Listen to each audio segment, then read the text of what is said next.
Hi. Welcome back to our channel. Have you heard about the recent developments in Australia's immigration system? According to a review, the system is broken, and 1.8 million workers are permanently stuck in temporary positions due to strict limits on permanent migration.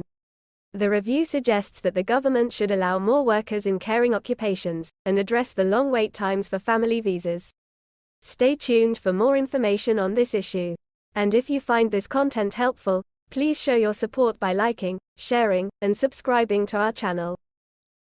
The Home Affairs Minister, Clare O'Neil, is set to release a migration review on Thursday, which calls for major reform of Australia's migration system. The review warns that incremental changes will not be sufficient in fixing the broken system.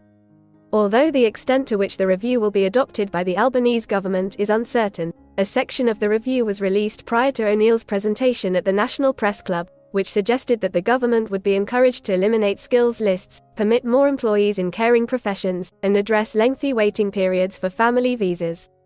In the review, it was called for smooth and predictable migration to aid infrastructure planning. The review highlighted that although successive governments had placed caps on permanent migration at 195,000, the temporary migrant group had doubled in size since 2007, and now stands at 1.8 million people. The review stated that it would be difficult to imagine that Australians would accept a system comparable to that of guest workers seen in some other nations. According to the review, there has been a rise in permanently temporary migration, which has caused harm to both Australia and migrants, and has eroded community confidence in the migration system. The review also noted that there has been a reduction in clear pathways to permanent residence, particularly for key cohorts such as students. In opposition, the Labour Party was highly critical of temporary migration. However, the review found that a boost to permanent migration, which would be an alternative, would be politically challenging as the coalition had stepped up its attacks on the government for seeking a big Australia.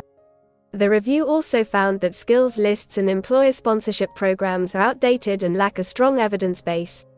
The review cautioned that Australia was in danger of lagging behind in the global competition for highly skilled migrants. It also noted that there was evidence of increasing labor shortages in lower-paid jobs, especially in the care sector.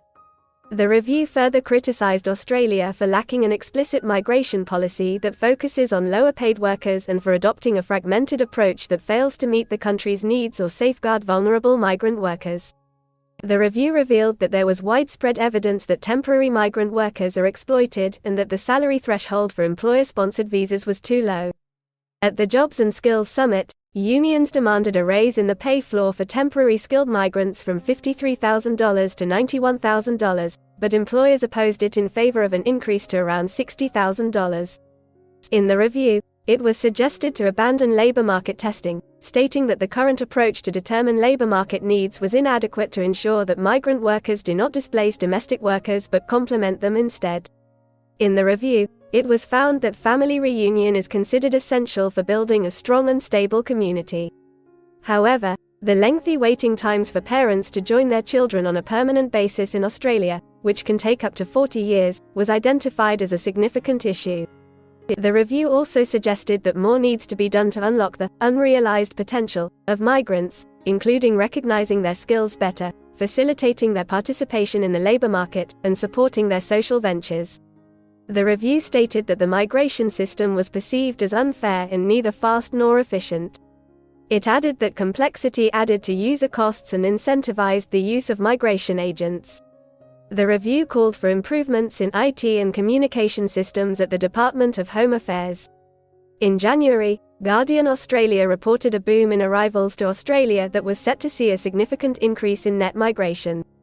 Treasury officials later confirmed that this would amount to 650,000 more migrants this financial year and the next. In response to the increase in net migration, the Shadow Immigration Minister, Dan Tehan, criticized the Albanese government, accusing them of pursuing a big Australia by stealth. The opposition leader, Peter Dutton, also expressed concerns on Tuesday, warning that the biggest surge in the history of our population will put even more pressure on transport, on classrooms, on hospitals and on other services. We hope you appreciate our efforts to provide important and accurate immigration information. Please share your feedback and suggestions in the comments section. Please like, share, and subscribe to our channel to show your support, and yes, don't forget to press the bell icon. Thank you for your valuable time, and we hope to see you again soon with another video. If you need any further assistance or want to discuss anything related to your immigration dreams, then you can book an expert consultation session with our team of registered migration consultants.